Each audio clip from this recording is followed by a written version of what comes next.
Okay, let's get right into it. When you think about security recon, it's so easy to just think about tools, right? Scripts, scanners, the whole deal. But what if the best tool you have isn't software at all? What if it's a mindset? Today, we're going to talk about shifting our entire approach, moving away from just guessing and into some real detective work.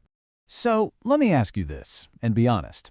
Have you ever just launched a tool, pointed it at a target with some massive word list, and got back nothing? Or maybe even worse, you get a giant pile of data that you have no idea what to do with.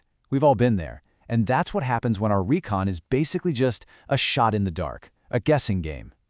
You can kind of see the two worlds here, right?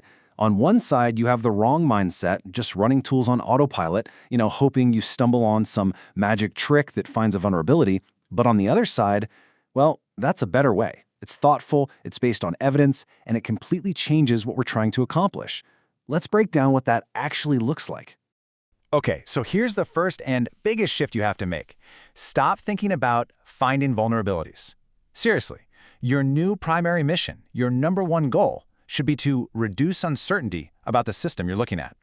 This one idea is the foundation for everything else we're going to talk about. This quote right here, it changes everything. It's not about finding a needle in a haystack anymore. It's about systematically getting rid of the hay. You make that haystack smaller and smaller and smaller until suddenly that needle has nowhere left to hide. It's a subtle switch, but man, is it powerful. So what is this uncertainty reduction thing in the real world? Well, you can think of it like the scientific method, but for hacking. We're not just throwing things at a wall to see what sticks, we're forming a hypothesis, an educated guess. I think the server works like this. Then we craft a very specific test to see if we're right. And then we take the result, the response, and use it to build a better, more accurate map of our target in our head. And this is the loop right here. This is the cycle you want to be living in. You form a hypothesis. I bet this endpoint is expecting a JSON payload. You test it with a carefully crafted request. You analyze the response you get back, even if it's an error, and you use that new piece of information to refine your understanding, which, of course, leads to your next, even smarter hypothesis. Okay, let's make this real. We're going to look at a classic example that shows this in action, the server banner. Come on, we've all seen an Apache server banner pop up in a scan. But how you interpret that banner is where the old way of thinking and this new detective mindset totally split. And here it is. This is the crucial point. That banner is not the server confessing what it is. It could be lying to you. It could be an old, forgotten default setting. It could be a proxy in front of a completely different web server. It is not a fact. It's a lead. It's just the first clue that kicks off our investigation. And this table just lays it all out. The confession mindset sees Apache/2.4.29 and immediately runs off to find exploits for that exact version. It's a dead end if the banner is wrong. But the lead mindset, it starts asking questions. Is it really Apache? How can I prove it? What other tests could I run that would either confirm or deny this? One is a guess, the other is an investigation. All right, let's take the same detective mindset and apply it to something else we do all the time, finding hidden directories. The typical approach is just to throw a huge word list at it and hope for the best. But that's noisy, it's slow, and honestly, there's a much smarter way to do it. And here's the secret. Instead of just guessing, let the application itself give you the clues. The best hints about what's hidden are almost always found in plain sight, in what's already visible right there on the page. This really shows the difference.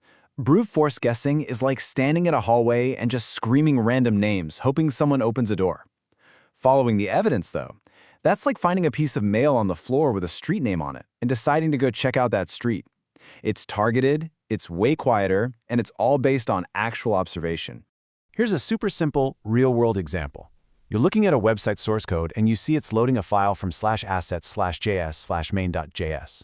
Okay, hypothesis? There's probably a parent /assets directory holding all these kinds of files. So what's a logical test? You don't guess /admin. You check for /assets/css/ or /assets/image/. See? You're using the application's own logic to guide you.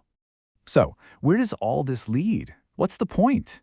It moves you from being someone who just knows how to run a tool to being an investigator who actually understands the conversation that's happening between your machine and the target server. And at the absolute core of all of this is something we can call the request-to-response chain. Every single thing we do, every probe, every click, it's all part of this chain. And understanding this chain, that's the ultimate skill. Let's just walk through it. We send a request, that's our question. The server takes that request and applies its own internal logic to it. That's its thought process. Then it sends back a response. That's the answer. Our real job, the thing that actually matters, is to dig through the clues in that response to understand the server's logic. And if you take away one thing from this whole explainer, let it be this. The real skill is not just running tools. It's seeing every single clue you get back and immediately pinning it to that chain. An expert doesn't just see a 404 not found. They ask, why a 404 and not a 403 forbidden?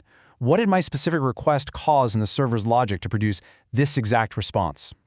Every detail matters. So I'll just leave you with this one question.